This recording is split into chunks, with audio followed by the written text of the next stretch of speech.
Mau itu tantangan secara internal, mau itu tantangan secara eksternal, keduanya menunjukkan bahwa hati manusia, hati Bapak Ibu Saudara dan saya itu sangat rentan dan tidak sempurna. Dengan hati yang rentan dan tidak sempurna inilah kita kemudian melayani bersama.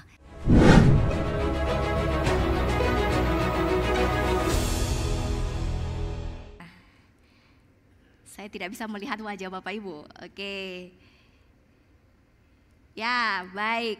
Terima kasih Bapak Ibu untuk kehadiran, kesetiaan Bapak Ibu juga ya. Kembali bisa beribadah kepada Tuhan. Nah, hari ini kita masuk di minggu yang terakhir di bulan Januari. Saya bersyukur kembali bisa diberikan kesempatan untuk melayani dan sama-sama bisa belajar firman Tuhan juga bersama dengan Bapak Ibu Saudara. Nah, hari ini minggu terakhir bulan Januari, setelah 3 minggu sebelumnya kita sudah sama-sama belajar mengenai arah gereja. Bapak Ibu masih ingat kita sudah belajar 3 arah gereja. Yang pertama adalah bicara soal penjangkauan. Lalu kemudian yang kedua kita bicara soal pembinaan. Lalu kemudian kita bicara soal, baru-baru minggu lalu soal pengutusan. Nah, minggu ini, minggu yang terakhir kita akan mengemasnya, membungkusnya. Minggu keempat kita bicara soal pelayanan ya Bapak Ibu Saudara ya. Nah, bicara soal pelayanan Bapak Ibu Saudara, saya kira kita pada umumnya sebagian besar dari kita itu mungkin sudah mengerti, bukan lagi mungkin ya, tentu saja kita sudah mengerti apa itu arti pelayanan. Kenapa? Karena kita sudah terlalu sering melakukan ini, bukan? Atau kita juga sudah terlalu sering mendengar tentang ini. Bukankah demikian Bapak Ibu Saudara? Nah, saya sendiri Bapak Ibu ketika saya mendapatkan tema ini dari bidang mimbar, respon saya yang pertama adalah, bicara tentang pelayanan lagi?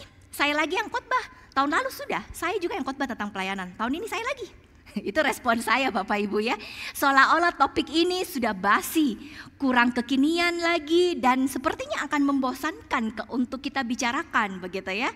Tetapi Bapak Ibu Saudara, jika kita mau benar-benar merenungkan dan kemudian menyelidiki dengan jujur dan terbuka hati kita, kita akan menemukan bahwa mungkin kita belum benar-benar mengerti tentang arti pelayanan.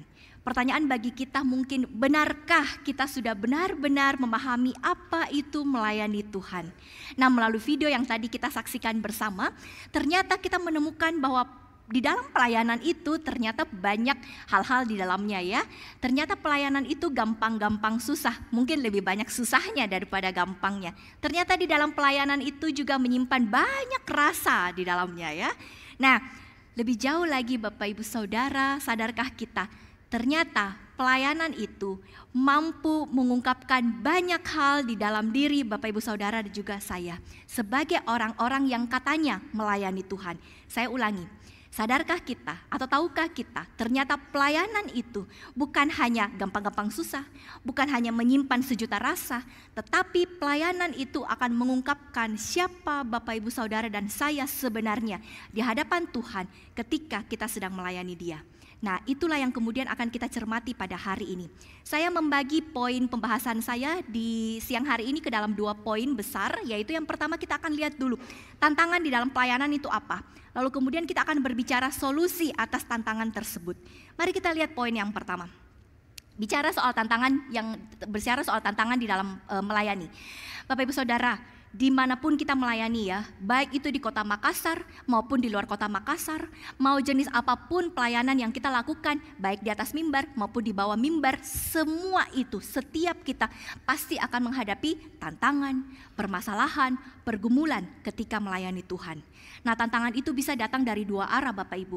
Satu, dari datang secara internal, dan yang kedua datang secara eksternal.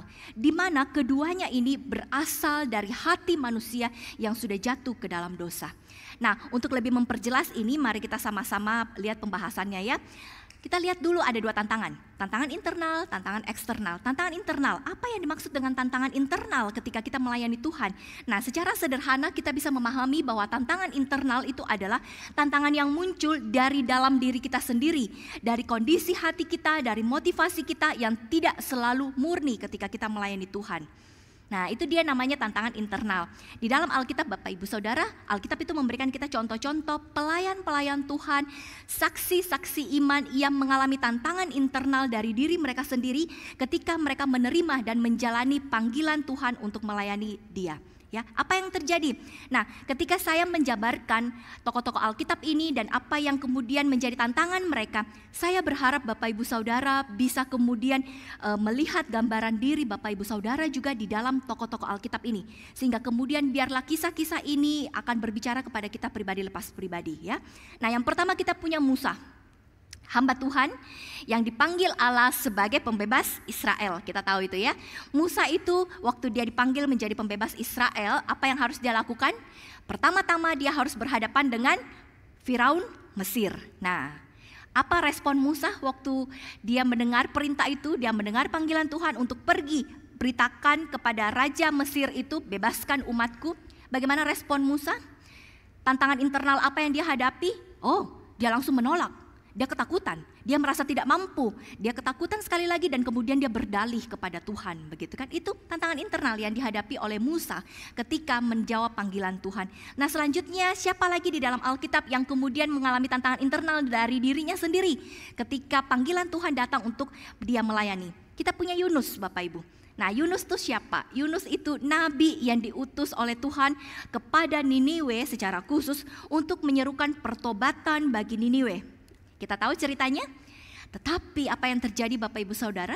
Justru Yunus, nabi yang diutus untuk menyerukan pertobatan, sebenarnya adalah orang yang paling berkeras hati, yang paling bergumul keras di dalam dirinya, menolak panggilan itu sendiri.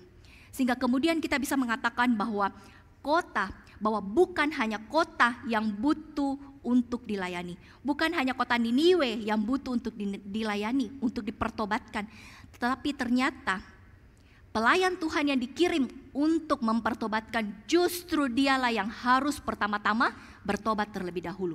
Itu yang terjadi dengan nabi kita, itu yang terjadi dengan Yunus ketika melayani Tuhan. Tantangan internal di dalam dirinya muncul seperti itu dan menjadikan dia sebagai nabi yang harus bertobat. Padahal dia dipanggil untuk mempertobatkan satu kota. Ironis sekali, ini yang terjadi.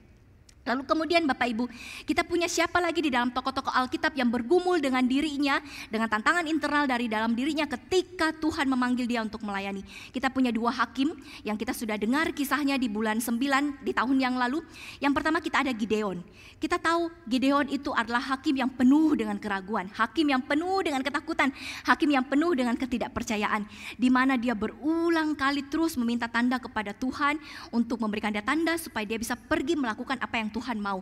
Padahal Tuhan sudah panggil dia, Tuhan sudah kasih tahu dia, Tuhan sertai dia.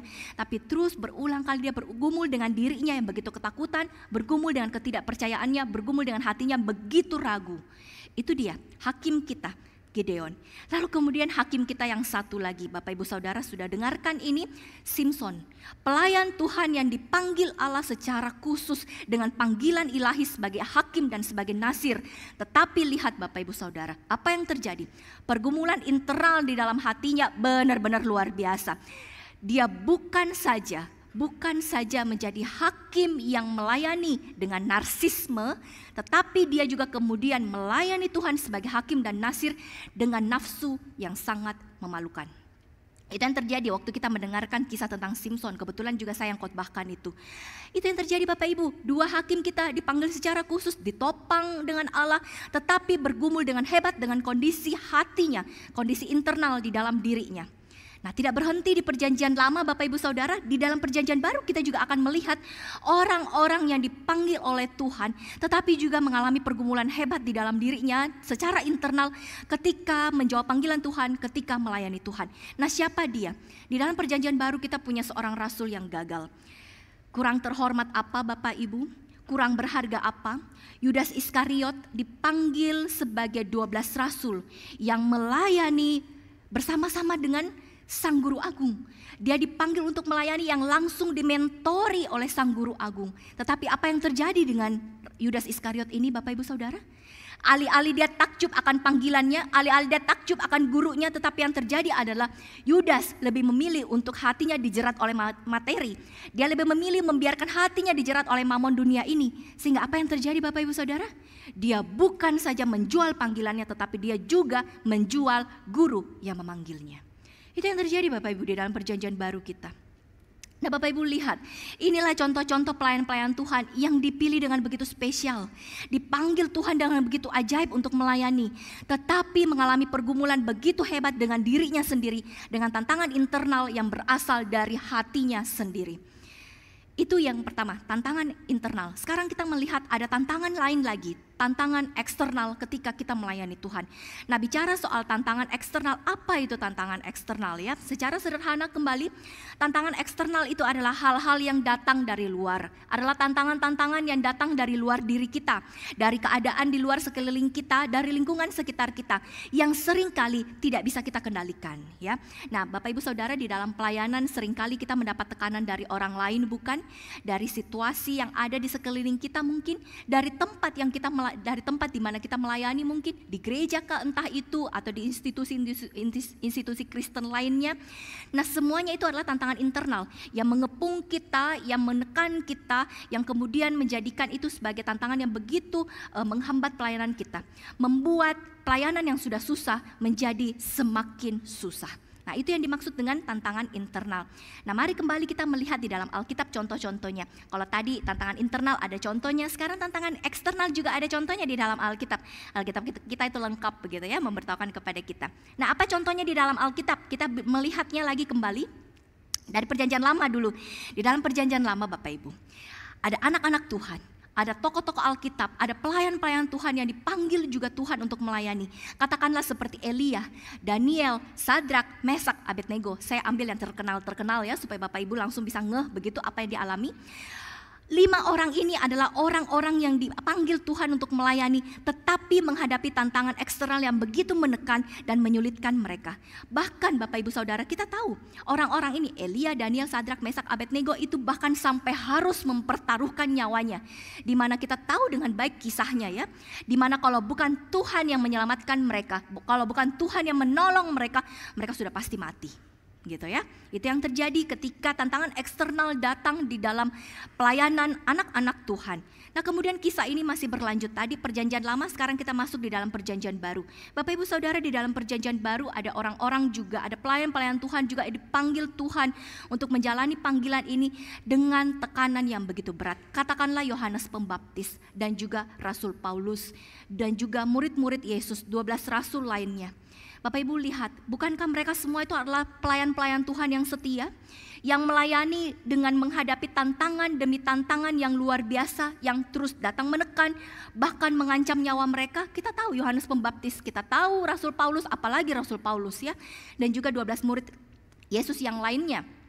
Semua menghadapi tantangan itu, bahkan juga sampai mengancam nyawa mereka. Maka kemudian kita tidak perlu kaget jika semua orang-orang yang tadi saya sebutkan, Yohanes Pembaptis, Rasul Paulus, 12 murid Yesus, apa yang terjadi dengan akhir hidup mereka? Mereka semuanya mati sebagai martir. Bapak Ibu Saudara, dari penjabaran akan tantangan yang dihadapi oleh para pelayan ini, baik tantangan secara internal maupun tantangan secara eksternal, apa yang bisa kita kesimpulkan dari sini? Kesimpulan yang bisa kita dapatkan atau yang bisa kita buat ketika kita mendengar tantangan internal dan eksternal yang datang menghampiri, menekan, menyulitkan kita sebagai pelayan Tuhan. Kesimpulan yang bisa kita dapatkan adalah di atas, semua tantangan itu berasal dari hati manusia Bapak Ibu Saudara. Itu berarti semua pelayan, kita semua yang melayani tidak akan luput dari tantangan ketika melayani Tuhan. Baik itu tantangan secara internal maupun tantangan secara eksternal maupun keduanya. Nah ini yang bisa kita simpulkan Bapak Ibu dari penjelasan tadi bahwa kita sudah melihat tantangan internal, tantangan eksternal, lalu kemudian apa artinya, apa simpulannya itu bagi kita. Ini dia kesimpulannya, bahwa semua itu berasal dari hati manusia. Dan karena kita semuanya punya hati, maka karena itu kita pasti akan mengalami tantangan itu. Baik itu datang dari secara internal maupun datang secara eksternal maupun gabungan keduanya. Ya Bapak Ibu Saudara ya. Sampai di sini saya berhenti dulu. Siapa di sini yang sudah mengalami tantangan di dalam pelayanan? Boleh lambaikan tangannya. Tidak ada yang mengalami tantangan dalam pelayanan, saya turun kalau begitu. Gagal ini. Ternyata bukan kebutuhan khotbah. Siapa di sini Bapak Ibu yang menghadapi tantangan di dalam pelayanan? Entah itu internal kah, entah itu eksternal kah, entah itu keduanya. Ada? Baik, terima kasih untuk responnya ya. Terima kasih juga Bapak Ibu yang tidak mengangkat tangan. Tetapi Bapak Ibu, saya tahu setiap kita itu menghadapi tantangan di dalam pelayanan. Hanya saja porsinya beda-beda. Ada yang berat, ada yang sedang, ada yang ringan, gitu ya. Nah, kalau tadi kita melihat bahwa setiap kita pasti akan menghadapi tantangan karena semua itu bersumber pada hati manusia. Hal ini kemudian mengingatkan saya pada satu kalimat dari John Calvin yang terkenal, yang saya pernah bawakan waktu kita belajar tentang uang. Dia berkata demikian kepada kita, hati manusia adalah pabrik berhala.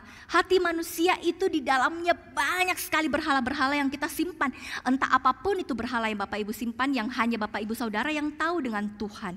Nah, kemudian Bapak Ibu Saudara, perkataan dari John Calvin inilah yang kemudian menyadarkan kita bahwa oh iya, hati saya itu adalah sumber masalah. Hati saya itu banyak berhala yang saya pelihara. Entah saya sadar atau saya tidak sadar. Entah saya mau berniat untuk membuangnya, berusaha bergumul untuk membuangnya, ataukah saya tidak bergumul untuk membuangnya. Tapi jelas saya tahu bahwa hati saya ini sumber masalah. Nah Bapak Ibu, perkataan dari John Calvin ini bukan tanpa dasar tentu saja ya.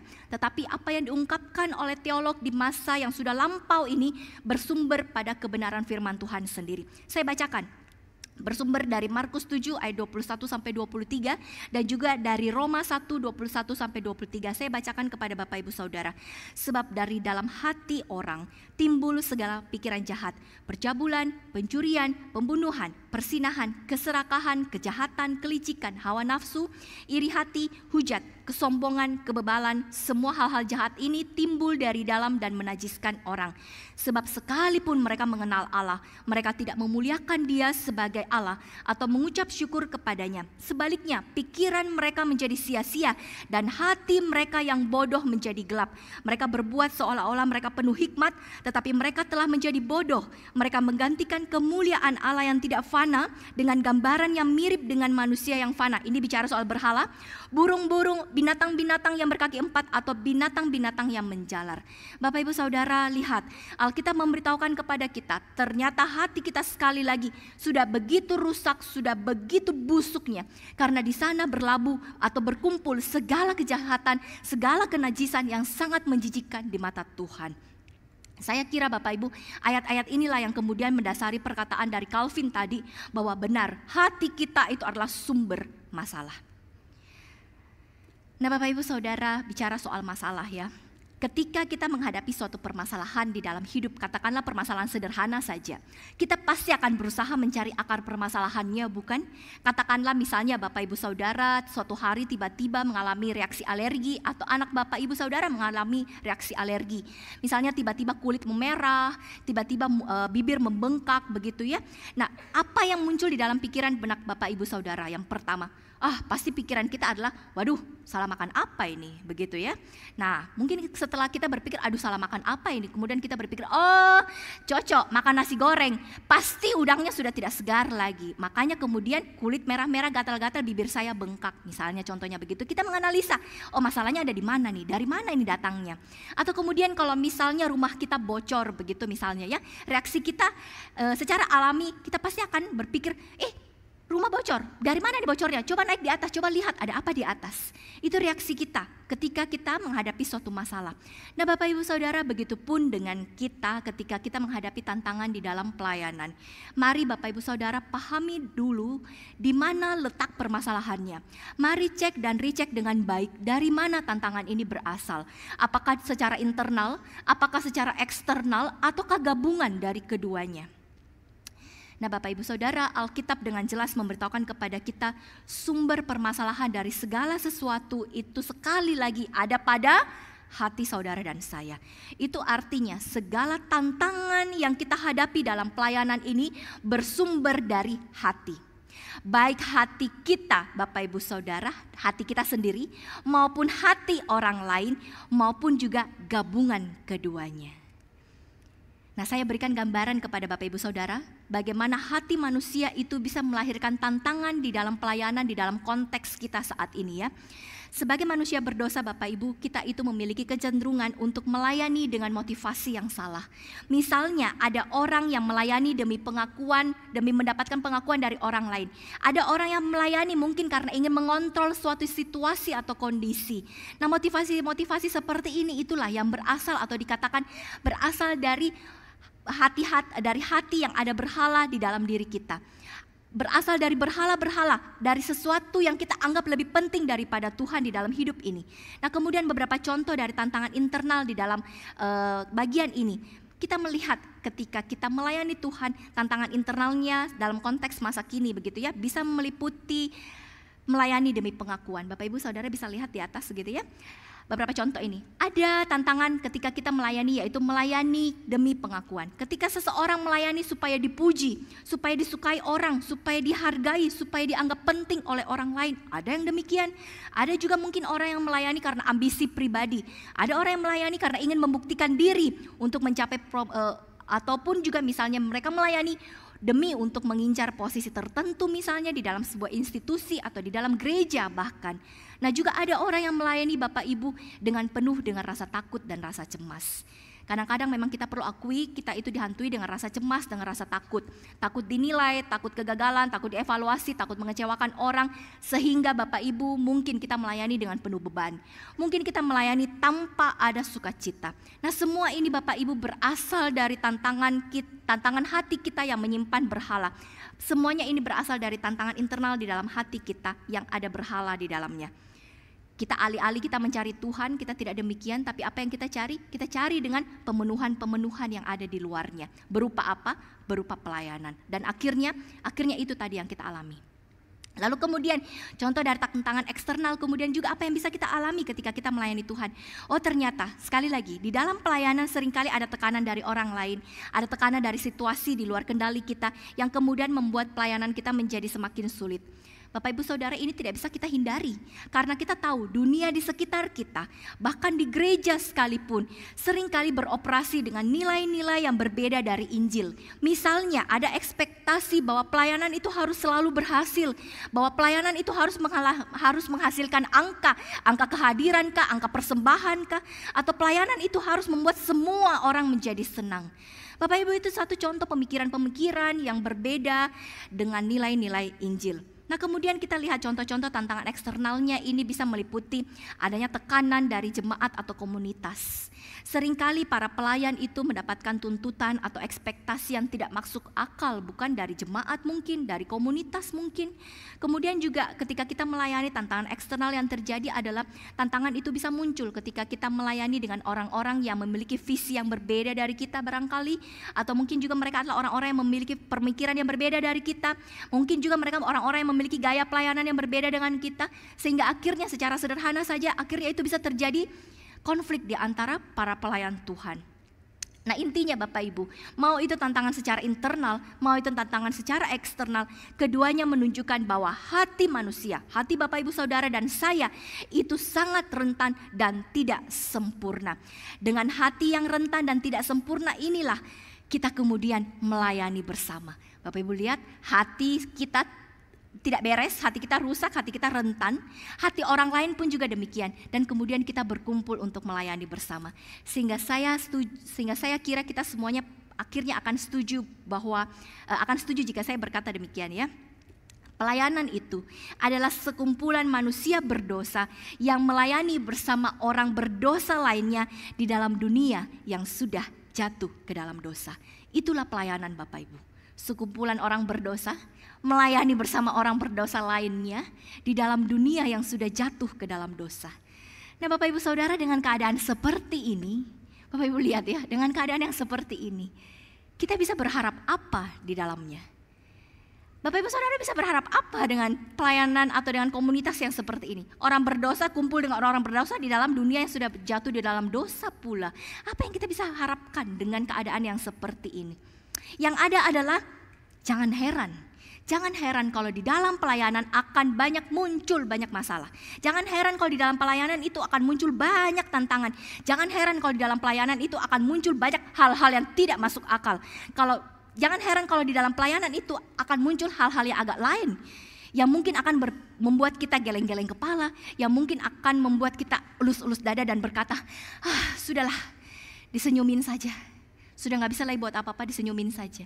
Mungkin demikian yang kita alami Bapak Ibu Saudara ketika kita melayani Tuhan. Namun Bapak Ibu Saudara, tantangan-tantangan yang kita hadapi tidak harus membuat kita menyerah. Tidak harus membuat kita trauma dan kapok di dalam melayani. Juga tidak harus membuat kita mundur di dalam pelayanan. Karena melalui tantangan inilah saudara dan saya diingatkan untuk ternyata kita sangat-sangat membutuhkan Injil. Saya ulangi sekali lagi Bapak Ibu. Tantangan itu ada, kita sudah melihat, saya menjabarkannya kepada Bapak Ibu, baik dari tokoh-tokoh Alkitab maupun dalam konteks kita masa kini, secara internal, secara eksternal. Tantangan itu tidak bisa kita hindari, sudah pasti kita alami. Kenapa? Karena kita orang berdosa, melayani bersama dengan orang berdosa lainnya di dalam dunia yang sudah jatuh dalam dosa. Tetapi Bapak Ibu Saudara, tantangan ini tidak harus membuat kita menyerah. Tidak harus membuat kita, Tuhan saya sudah tidak mau. Pokoknya saya sudah tidak mau, saya trauma, saya kapok di dalam pelayanan. Tuhan pokoknya saya sudah tidak mau, saya selesaikan sampai tahun ini, setelah itu saya mundur, saya tidak akan lagi mau pelayanan. Tidak demikian Bapak Ibu, tidak harus kita seperti itu. Kenapa? Karena justru tantangan-tantangan inilah yang kemudian harusnya menyadarkan kita dan membawa kita untuk melihat bahwa betul, saya membutuhkan Injil di atas segalanya. Nah, Kevin DeYoung itu berkata kepada kita demikian. Kita tahu Injil itu benar. Kita tahu bahwa Injil itu sanggup mengubah segalanya. Karena itu, Injil itu seharusnya lah yang membentuk hidup, pikiran, keputusan, interaksi, dan tentu saja pelayanan kita.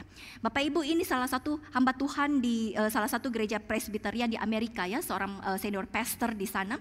Saya juga suka baca bukunya dan mendengarkan pengajarannya. Dia berkata, kita tahu Injil itu benar, bukan? Karena itu kita tahu Injil itu sanggup mengubah segalanya. Karena itu biarkanlah Injil itu seharusnya membentuk hidup kita, pikiran kita, keputusan-keputusan kita, interaksi kita, dan tentu saja pelayanan kita. Nah, inilah yang akan kita bicarakan. Kita masuk poin yang kedua, solusi atas tantangan pelayanan. Bapak Ibu Saudara, mari sadari, pelayanan itu bukan kewajiban yang kita paksakan tentu saja ya. Jangan bilang, saya dipaksa untuk melayani, saya didorong-dorong, saya dipanggil-panggil, saya dibesuk terus untuk melayani. Akhirnya saya melayani. Bapak Ibu, pelayanan itu bukan demikian ya. Pelayanan itu bukan kewajiban yang kita paksakan dari diri kita. Tetapi pelayanan itu adalah respon alami dari identitas baru kita sebagai orang-orang yang telah ditebus. Saya bacakan Efesus 2 ayat 10 dan 2 Korintus 5 ayat 17. Karena kita ini buatan Allah, diciptakan dalam Kristus Yesus untuk melakukan pekerjaan baik yang dipersiapkan Allah sebelumnya. Dia mau supaya kita hidup di dalamnya. Jadi siapa yang ada di dalam Kristus, dia adalah ciptaan baru, yang lama sudah berlalu, sesungguhnya yang baru sudah datang. Bapak Ibu Saudara, ini menjelaskan kepada kita, ini loh identitas barumu. Alkitab memberitahukan kepada kita. Dan lalu pula juga di dalam teologi Injil kita tahu, pelayanan itu harus dimulai dari identitas kita di dalam Kristus. Galatia 2 ayat 20, 1 Petrus 2 ayat 9 berkata, namun aku hidup, tetapi bukan lagi aku sendiri yang hidup, melainkan Kristus yang hidup di dalam aku. Dan hidupku yang kuhidupi sekarang di dalam daging adalah hidup oleh iman dalam anak Allah yang telah mengasihi aku dan menyerahkan dirinya untuk aku. Tetapi kamulah bangsa yang terpilih. Allah itu berkata demikian kepada setiap kita. Anda dan saya itu adalah imamat yang rajani, bangsa yang kudus, umat kepunyaan Allah sendiri, supaya kamu memberitakan perbuatan-perbuatan yang besar dari Dia yang telah memanggil kamu keluar dari kegelapan kepada terangnya yang ajaib. Bapak Ibu Saudara, lihat sekali lagi ayat-ayat ini menegaskan siapa Bapak Ibu Saudara dan saya di dalam Tuhan setelah kita ditebus, setelah kita dijadikan sebagai ciptaan yang baru. Kita memiliki identitas yang baru di dalam Dia, bukan? Alkitab sendiri menegaskan kepada kita. Dan disitulah pelayanan itu harus dimulai. Kita harus menyadari bahwa pelayanan itu dimulai dari identitas saya yang baru sebagai orang-orang yang sudah ditebus. Nah Bapak Ibu, lebih jauh lagi. Pelayanan itu sama sekali bukan usaha kita untuk membuktikan diri. Sama sekali pelayanan itu bukanlah sarana kita untuk unjuk gigi, bukan. Pelayanan itu sekali lagi bukan usaha kita, bukan cara kita untuk membuktikan siapa kita, kemampuan kita, kebolehan kita. Tidak. Bahkan juga pelayanan kita itu bukan untuk mendapatkan keselamatan. Efesus 2 ayat 8-9 dan Titus 3 berkata demikian kepada kita. Sebab kasih karunia kamu diselamatkan oleh iman. Lihat, kamu diselamatkan oleh iman. Itu bukan hasil usaha kita, tetapi pemberian Allah. Itu bukan hasil pekerjaanmu. Jangan ada orang yang memegahkan diri. Dialah yang telah menyelamatkan kita, bukan? Kristus yang telah menyelamatkan kita, bukan karena perbuatan baik yang telah kita lakukan, tetapi karena rahmat-Nya oleh pemandian kembali dan oleh pembaharuan yang dikerjakan oleh Roh Kudus. Bapak Ibu Saudara, pelayanan bukanlah usaha untuk mendapatkan kasih Tuhan, melainkan ungkapan syukur atas kasih yang sudah kita terima melalui Kristus. Saya ulangi. Pelayanan itu bukan usaha kita untuk mendapatkan kasih daripada Kristus, tidak. Tetapi melainkan adalah ungkapan rasa syukur kita karena kita sudah menerima kasih dari Kristus. Lihat ya, itu ada bedanya. Kemudian kita melayani Bapak Ibu tentu saja. Kenapa kita melayani? Karena Injil itu telah lebih dulu mengubahkan hidup kita. Kita melayani karena Injil mengubahkan hidup kita. Kita melayani karena Injil itu telah memberikan tujuan baru kepada kita, yaitu untuk membawa kemuliaan Allah. Dan kemudian kita dipanggil untuk berpartisipasi dalam pemulihan dunia yang sudah jatuh, yang sudah rusak oleh dosa. Itulah kemudian yang bisa kita dapatkan. Mengapa kita melayani atau apa itu pelayanan? Lalu kemudian dibicarakan lagi kepada kita slide-nya. Baik, ya lebih baik slide ya daripada gambar saya. Saya agak kaget kalau lihat gambar saya ya. Kita lihat slide saja. Nah, pelayanan adalah panggilan yang lahir dari pengenalan akan Allah yang kudus tentu saja. Pelayanan itu adalah kasih yang menyelamatkan. Pelayanan itu adalah sukacita yang mengikutinya. Saya ulangi ya supaya membentuk satu kalimat. Pelayanan adalah panggilan yang lahir dari pengenalan akan Allah yang kudus, akan kasih yang menyelamatkan, akan sukacita yang mengikutinya.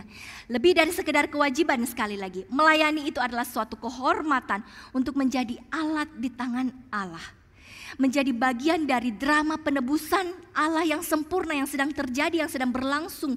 Dan juga merupakan wujud ketaatan serta kesetiaan kita sebagai ciptaan baru di dalam Kristus. Itulah pelayanan Bapak Ibu Saudara. Lanjut lagi, lebih jauh lagi daripada ini. Bukankah Bapak Ibu Saudara dan saya, kita itu bukan hanya orang-orang yang sudah dipilih, sudah dipanggil dan sudah dilayakkan untuk melayani Raja di atas segala raja. Bukan hanya sekedar itu. Tetapi Anda dan saya, saudara dan saya itu adalah orang-orang yang sudah dimampukan, dikuatkan, dihiburkan ketika melayani Tuhan. Jadi lihat ya, kita dipilih, kita dipanggil, kita dilayakkan. Tidak berhenti sampai sana. Tetapi juga kita adalah orang-orang yang dimampukan, dikuatkan, dihiburkan ketika kita melayani Tuhan. Lihatlah Bapak Ibu Saudara, ini bukan kebenaran yang keluar dari mulut saya sebagai manusia. Tapi ini adalah Allah sendiri yang berbicara kepada saudara dan saya. Kita lihat bagian Alkitabnya sekali lagi. Bahwa kita itu dipilih dan dipanggil untuk melayani. Bapak Ibu Saudara bisa lihat di 2 Timotius 1 ayat 9. Berkata demikian kepada kita. Dialah yang menyelamatkan kita. Yang memanggil kita dengan panggilan kudus. Bukan berdasarkan perbuatan kita sekali lagi. Melainkan berdasarkan maksud dan kasih-Nya sendiri. Yang telah dikaruniakan kepada kita dalam Kristus Yesus sebelum permulaan zaman. Bapak Ibu Saudara, apa maksudnya di sini? Di sini kita melihat bahwa Injil itu menekankan bahwa pemilihan dan panggilan untuk melayani Tuhan sepenuhnya itu hanya semata-mata karena anugerah. Kita tidak dipilih, kita tidak dipanggil karena kebaikan atau usaha kita atau kemampuan kita, melainkan semata-mata hanya karena kasih karunia Tuhan. Itulah yang memanggil kita, itulah yang menggerakkan kita, itu yang melayakkan kita melayani. Lalu kemudian yang kedua kita lihat kita dilayakkan dan dimampukan untuk melayani. 2 Korintus 3 ayat 5-6 dan Filipi 2 ayat 13 berkata demikian kepada kita. Bukan karena kami ini cukup berakal sehingga kami sanggup memikirkan sesuatu dari diri kami sendiri, bukan. Tetapi kecukupan kami adalah dari Allah. Dialah yang membuat kami juga sanggup menjadi pelayan-pelayan dari suatu perjanjian baru yang tidak terdiri dari hukum yang tertulis dari roh. Sebab hukum yang tertulis mematikan, tetapi roh memberi hidup. Filipi 2 ayat 13 berkata kepada kita, ini cukup terkenal. Karena Allah lah yang bekerja di dalam kamu, baik kemauannya maupun pekerjaan menurut kerelaannya. Bapak Ibu Saudara, apa artinya ini? Ketika kita melayani Tuhan Bapak Ibu Saudara, kekuatan kita itu berasal dari Tuhan Yesus Kristus. bukan dari diri kita sendiri. Injil mengajarkan kepada kita bahwa manusia itu begitu lemah, tetapi manusia yang lemah ini kemudian dimampukan oleh kekuatan Allah untuk melakukan pekerjaan yang mulia. Lihat Bapak Ibu, Anda dan saya rusak, Anda dan saya lemah, tetapi kita dilayakkan. Bukan hanya dilayakkan, kita pun juga dimampukan untuk kemudian bisa melakukan pekerjaan pelayanan itu bagi Allah. Kemudian yang terakhir, kita itu dikuatkan dan kita dihiburkan ketika kita pelayanan. Ketika Bapak Ibu Saudara dan saya itu berteriak kepada Tuhan, saya sudah tidak mau Tuhan. Sudah jenuh, sudah lelah, sudah bosan, sudah kapok melayani. Oh Bapak Ibu Saudara, firman Tuhan datang menegur kita, firman Tuhan datang menguatkan dan menghibur kita. Yesaya 40 ayat 31 berkata, sebab orang-orang yang menanti-nantikan Tuhan mendapat kekuatan baru. Mereka seumpama Raja Wali yang naik terbang dengan kekuatan sayapnya. Mereka berlari dan tidak menjadi lesu. Mereka berjalan dan tidak menjadi lelah. 2 ayat terakhirnya Bapak Ibu Saudara bisa lihat di slide, saya tidak bacakan karena durasi. Nah, apa maksudnya ini kepada kita Bapak Ibu Saudara? Ketika kita menghadapi tantangan di dalam pelayanan Bapak Ibu Saudara, Injil itu akan menjadi sumber kekuatan dan penghiburan kita. Tuhan tidak hanya memanggil kita kemudian dia biarkan kita melayani seorang diri, susah senang jatuh bangun kita dibiarkan, tidak. Tetapi Allah yang memanggil kita, dialah juga Allah yang menyertai kita di dalam setiap langkah pelayanan kita. Lihat Bapak Ibu, inilah yang kemudian menjadi suatu kesadaran bagi setiap kita dan juga kekuatan. Bapak Ibu Saudara dipilih dan juga dipanggil untuk melayani. Bapak Ibu Saudara kemudian itu dilayakkan dan dimampukan untuk melayani. Bapak Ibu Saudara dan saya itu kemudian dikuatkan dan dihiburkan di dalam pelayanan. Maka seharusnya Bapak Ibu Saudara, seharusnya masihkah kita, Tuhan saya sudah tidak mau melayani, Tuhan saya sudah kapok, Tuhan saya sudah jenuh sekali, Tuhan saya sudah capek sekali, saya sudah bayar harga terlalu mahal Tuhan, sudah saya tidak mau lagi. Apakah masih kita sanggup berkata begitu? Apakah masih layak kita berkata demikian kepada Tuhan yang sudah memberitahukan kepada kita, dia panggil, dia pilih, dia layakkan, dia kemudian mampukan, kemudian dia hiburkan, dia kuatkan. Bapak Ibu Saudara, Yesus Kristus itu sangat memahami ketika kita mengalami pasang surut di dalam melayani dia. Yesus tahu dan peduli ketika Bapak Ibu Saudara dan saya itu kelelahan, kejenuhan, sakit hati dan kepahitan, putus asa dan kesepian di dalam pelayanan. Yesus sangat mengerti akan hal itu. Ketika Bapak Ibu Saudara dan saya disalahpahami, difitnah di dalam pelayanan, oh Yesus Kristus sudah berulang kali bukan mengalami itu ketika dia berada di dalam dunia ini. Ketika Bapak Ibu Saudara tidak dipedulikan, diabaikan dan ditolak, boro-boro dikasih pujian. Oh Tuhan Yesus sudah lebih dulu mengalaminya Bapak Ibu Saudara. Bahkan di kota asalnya sendiri, oleh orang-orang sebangsanya sendiri dia ditolak. Kita tahu ceritanya itu di dalam perjanjian baru. Itu yang terjadi dengan Tuhan kita bukan? Ketika Bapak Ibu Saudara juga kemudian dan juga saya mengalami sakit hati di dalam pelayanan, mengalami kepahitan di dalam pelayanan, mengalami terluka hatinya di dalam pelayanan karena dihianati oleh rekan sekerja, karena dihianati oleh rekan sepelayanan mungkin, atau bahkan oleh gereja tempat Anda melayani misalnya. Oh Bapak Ibu Saudara, Tuhanmu itu lebih dulu dihianati begitu hebat bukan?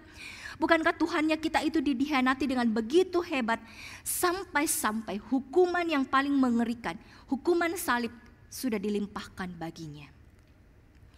Bapak Ibu Saudara, bukankah Yesus Kristus adalah imam besar kita yang agung juga? Bukankah dia adalah imam besar yang dikatakan di dalam Alkitab yang turut merasakan segala kelemahan dan tantangan yang kita hadapi dalam pelayanan? Di mana Ibrani 4 ayat 15 berkata kepada kita, sebab imam besar yang kita punya bukanlah imam besar yang tidak dapat turut merasakan kelemahan-kelemahan kita. Sebaliknya, sama seperti kita, dia telah dicobai hanya tidak berbuat dosa. Bapak Ibu Saudara lihat, Alkitab sudah memberitahukan kita punya imam besar yang agung, yang turut merasakan apa yang Bapak Ibu Saudara rasakan, yang turut merasakan dan turut tahu kesakitan Bapak Ibu, air mata Bapak Ibu, kejenuhan, keletihan, kecapean, sakit hati, semuanya. Tuhan Yesus itu tahu Bapak Ibu Saudara. Ayat ini memberikan penghiburan yang mendalam, bukan? Bahwa Yesus bukanlah Tuhan yang jauh dari kita. Sebaliknya, Dia adalah Tuhan yang memahami setiap tantangan dan kelemahan yang kita alami. Dia berjalan bersama dengan kita, memberikan kekuatan dan penghiburan di tengah-tengah tantangan pelayanan. Bapak Ibu Saudara, Charles Spurgeon pernah berkata demikian di dalam bukunya atau di dalam khotbahnya ya. Dia berkata, di dalam menjalani panggilannya, aku telah belajar untuk mencintai gelombang yang melemparku ke batu karang yang kekal. Bapak Ibu Saudara, apa artinya ini? Di dalam perjalanan hidup kita dan juga di dalam perjalanan pelayanan kita, seringkali Bapak Ibu, tantangan dan kesulitan itu datang. Tetapi Bapak Ibu lihatlah bahwa tantangan dan kesulitan itu harusnya justru membawa kita kembali kepada Kristus. Membawa kita kembali kepada fondasi yang kuat. Membawa kita pulang kepada fondasi yang kokoh, yaitu batu karang yang kekal. Bapak Ibu Saudara, biarlah melalui segala pergumulan, ketika kita mengalami segala pergumulan tantangan internal maupun eksternal maupun keduanya ketika kita melayani Tuhan, biarlah kita diingatkan bahwa Yesuslah satu-satunya sumber kekuatan kita. Dialah satu-satunya Allah yang menopang kita di dalam segala hal. Dia yang panggil kita melayani, Dia yang melayakkan, Dia juga yang akan menopang kita sampai pada akhirnya. Bapak Ibu Saudara, tantangan apapun yang kita alami, sekali lagi, internal kah, eksternal kah, atau keduanya, lihatlah itu sebagai cara Tuhan untuk mempertobatkan, memurnikan dan memperindah hati kita agar semakin serupa dengan Kristus. Lagi pula Bapak Ibu Saudara, Tuhan Yesus itu tidak pernah sedikit pun meninggalkan kita sekali lagi. Dia itu ada di sana. Tuhan itu mengerti setiap pasang surut tantangan yang kita hadapi ketika kita melayani Dia. Timothy Keller itu pernah berkata demikian, bukan kekuatan imanmu yang menyelamatkan, tetapi siapa yang menjadi objek imanmu. Iman yang kuat pada dahan yang lemah jauh lebih berbahaya daripada iman yang lemah pada dahan yang kuat. Bapak Ibu Saudara, ini mengingatkan kita bahwa di tengah-tengah kesulitan yang kita hadapi, ada kekuatan besar menanti kita. Tetapi kekuatan kita itu tidak bergantung atau tidak terletak dari seberapa besar iman kita atau seberapa kecil iman kita. Melainkan kepada siapa iman itu kita arahkan. Kepada siapa iman itu seharusnya kita arahkan? Yaitu kepada Yesus Kristus, Sang pokok anggur yang benar. Bapak Ibu Saudara, Dia yang telah mengalahkan dunia dan semua tantangan yang ada di dalamnya. Kita tahu itu, Yesus Kristus sudah menang atas salib, Dia sudah bangkit dari kematian dan Dia naik ke surga kembali, Dia sudah menang atas segala-galanya. Dan kepada Allah yang sudah menang inilah kemudian kita tahu bahwa kita berbagian di dalamnya, karena itu pun juga kita akan mewarisi kemenangan yang ada padanya. Yohanes 16 ayat 33 berkata demikian kepada kita. Dalam dunia kamu menderita penganiayaan, tetapi kuatkanlah hatimu, aku telah mengalahkan dunia. Maka Bapak Ibu Saudara, kita yang berada di dalam Dia juga pasti akan mengalami atau memperoleh kemenangan yang sama. Bapak Ibu Saudara, bukankah Allah juga memakai kita orang-orang yang telah rusak oleh dosa? Allah berkenan, Allah mau memakai kita orang-orang yang sudah rusak oleh dosa untuk mencapai tujuannya melalui pelayanan. Sehingga kemudian saya teringat pada satu perkataan dari Matt Chandler yang mengungkapkan demikian kepada kita. Allah itu memakai kita, orang-orang yang telah rusak, untuk mencapai tujuannya melalui pelayanan, agar kita selalu menyadari bahwa kuasa dan kemuliaan hanya miliknya. Bapak Ibu Saudara, melalui kelemahan kita, Tuhan justru menyatakan kuasanya. Dan pelayanan kita menjadi alat untuk kemuliaannya, bukan untuk kemuliaan diri kita sendiri. Dia juga senantiasa bersama dengan kita. Sekali lagi Bapak Ibu Saudara pegang ini. Dia juga senantiasa bersama dengan kita. Sekali lagi Dia memberikan kekuatan. Dia memberikan penghiburan yang kita perlukan. Sebagaimana Filipi 4 ayat 13 berkata kepada kita. Segala perkara dapat kutanggung di dalam Dia yang memberikan kekuatan kepadaku. Dia menopang. Dia yang akan memampukan kita melayani Dia sampai pada akhirnya. Dan di dalam seluruh proses ini Bapak Ibu Saudara, proses kita melayani Tuhan selama kita ada di dalam dunia, jatuh bangun di dalam pelayanan kita, ingatlah bahwa kita itu tidak pernah dibiarkan sendiri. Tuhan Yesus Kristus tidak pernah meninggalkan kita. Ibrani 13 ayat 5 bicara lagi kepada kita. Aku sekali-kali tidak akan meninggalkan engkau. Aku sekali-kali tidak akan membiarkan engkau. Bapak Ibu Saudara lihat, inilah kemudian yang terjadi dalam kehidupan kita.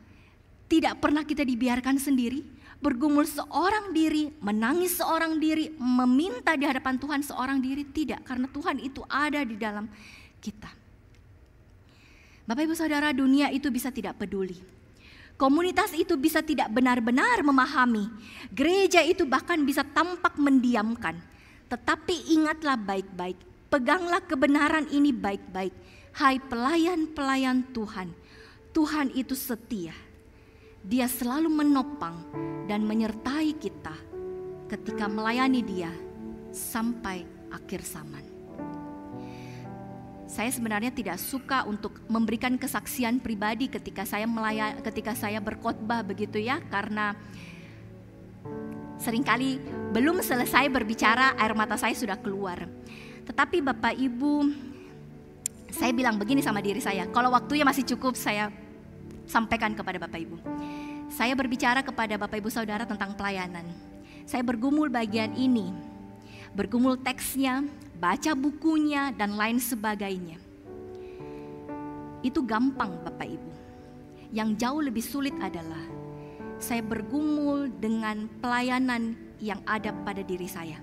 Saya bergumul dengan kondisi internal, eksternal yang menyatu di dalam diri saya. Bapak Ibu tahukah Bapak Ibu, mungkin Bapak Ibu lihat saya cengengesan, ketawa sana, ketawa sini.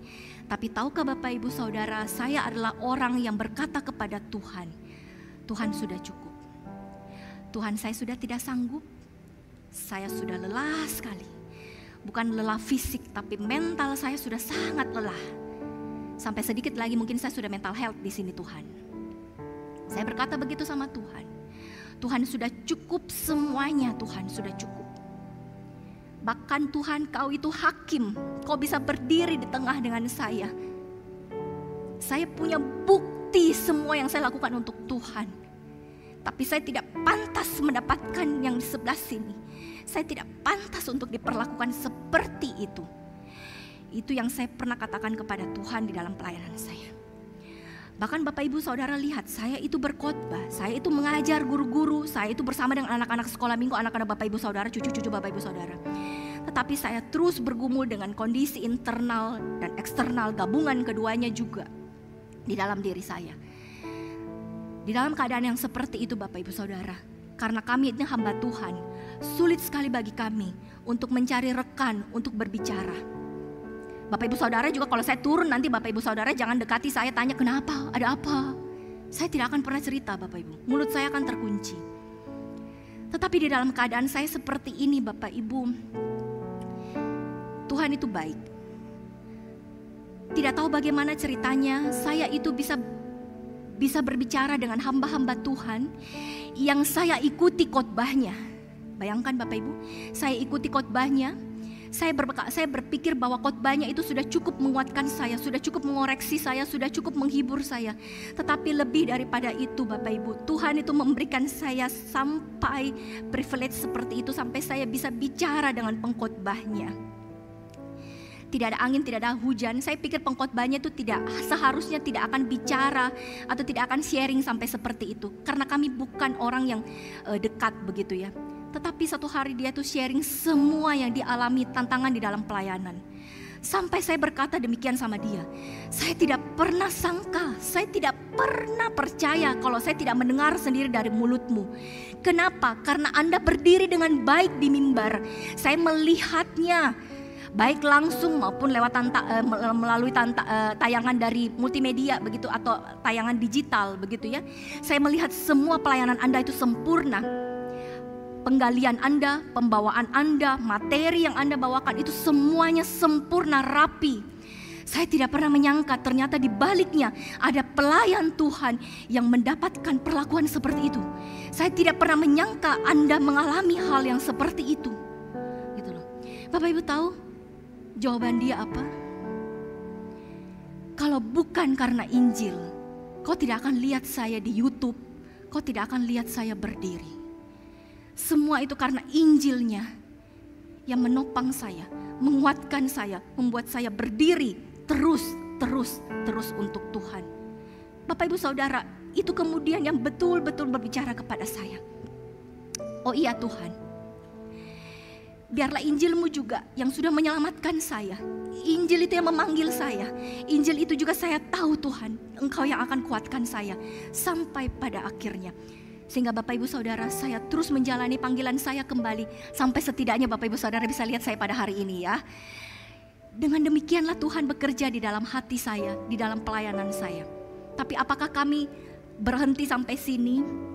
Tidak mengalami tantangan lagi? Oh tidak, tantangan di depan masih ada, masih banyak Bapak Ibu. Saya sudah bisa menebak-nebak nih apa yang akan terjadi ke depan. Tetapi Bapak Ibu, satu hal yang selalu saya pegang, Injilnya itu tidak berubah. Orang yang pelayanan dengan saya itu bisa berubah. Orang yang pelayanan dengan saya, gereja tempat saya melayani itu bisa berubah.